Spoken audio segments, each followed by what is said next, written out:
Ekipa, pozdrav svima sa Sunčanog Vira.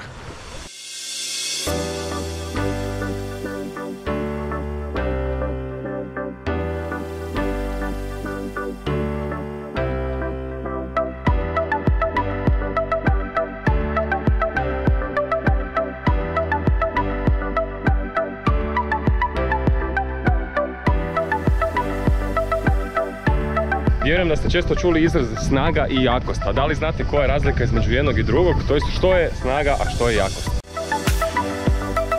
Dakle, da razjasnimo, snaga i jakost su dva različita pojma, nisu jednaki. Jakost bi bila sposobnost mišića da voljnom kontrakcijom proizvede silu, dok bi snaga bila definirana kao intenzitet obavljenog rada u jedinici vremena. Dakle, ako u što kraćem vremenu generiramo veću silu, to smo snažniji. To možemo objasniti na najjednostavniji način, a to je tako da imamo dva sportaša, svaki imaju recimo 70 kg i svaki od njih diže jedan kamen od 30 kg. Pitanje je sad ko je od njih jači, a ko je snažniji. Da bi bili snažniji, cilj nam je, rekli smo, podići teret u bržem vremenu. Znači osoba koja podigne taj kamen brže, ta osoba je snažnija.